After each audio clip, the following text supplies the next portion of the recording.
Oke, semua program terkait dengan karyawan saya rasa sangat penting. Baik program yang sifatnya umum maupun yang sifatnya khusus.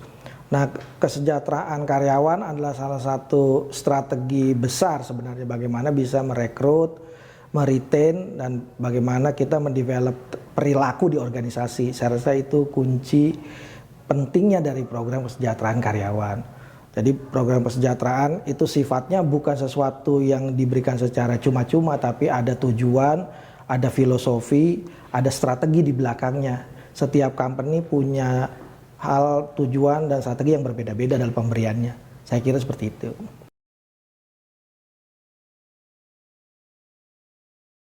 Iya, ada dua hal yang menjadi variabel utama untuk menjawab itu sebenarnya. Jadi pertama adalah industri yang terkait. Jadi sekedar kasih contoh di industri high tech atau telekomunikasi atau startup, di mana orang-orang atau incumbent atau tenaga kerja di dalamnya itu relatif lebih memvalue cash, lebih memvalue komponen yang sifatnya uang, bukan yang sifatnya benefit seperti medical kesehatan, seperti medical, asuransi dan sebagainya. Tapi di beberapa industri yang berbeda, contohnya misalnya oil and gas, perusahaan minyak gitu ya. Di perusahaan-perusahaan ini apa namanya keuangan, komponen yang sifatnya non cash itu jauh lebih besar, jauh lebih diberikan jauh lebih besar dibandingkan yang komponen cash. Karena memang demografi atau isi dari pekerjanya memvalue program itu jauh lebih besar dibandingkan yang sebelumnya. Nah sekarang apalagi tren teman-teman millennials memasuki dunia kerja jauh lebih besar. Tentunya bagaimana memposisikan kombinasi antara cash dengan non cash dengan benefit menjadi pertanyaan penting juga. Angkatan kerja perempuan tentunya juga punya aspirasi dan punya approach yang berbeda dia terhadap benefit dibandingkan dengan misalnya tenaga kerja pria atau yang lebih tua dan senior. Jadi memang sangat tergantung dari demografi yang ada di dalam organisasi itu. Dari situ barulah kita buat bagaimana program kompensasi yang sesuai, yang bisa tetap attract dan bisa retain karyawan kita.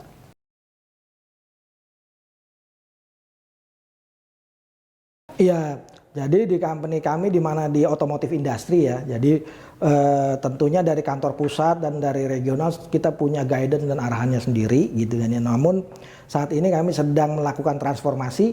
Jadi bahkan mungkin program-program cash, non cash maupun benefit yang ada sekarang itu mau kita rubah juga bentuknya lebih disesuaikan dengan produk dengan demografi yang akan kita jual. Kalau sebelumnya kita banyak jual mobil konvensional, sekarang kita mau jual mobil listrik. Yang mau jualan mobil listrik, demografinya berbeda, kliennya berbeda, customernya berbeda. Nah mungkin variabel dan compensation dan benefit yang ada sekarang juga akan kita rubah sesuai dengan perubahan tadi.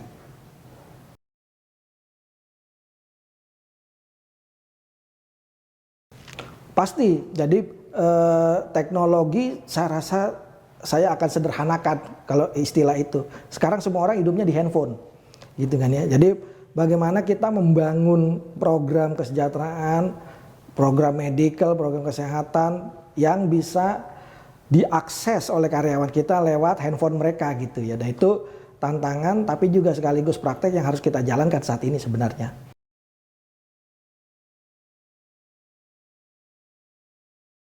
Secara umum bisa, tapi tadi tergantung dari industrinya sama tergantung dari demografi si karyawannya juga gitu ya. Jadi beberapa untuk posisi-posisi senior mungkin mereka nggak terlalu tertarik dengan itu. Tapi untuk posisi middle, manajer lini mungkin akan sangat tertarik. Tapi di posisi di bawah, di junior atau entry level, di mana teman-teman millennials, hal itu nggak terlalu menarik bagi mereka.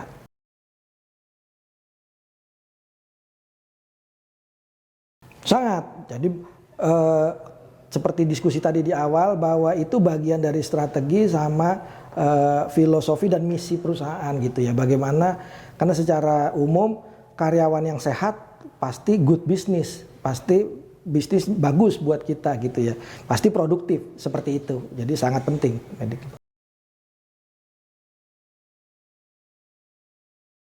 Ya, secara umum saya rasa sama ya di mana-mana.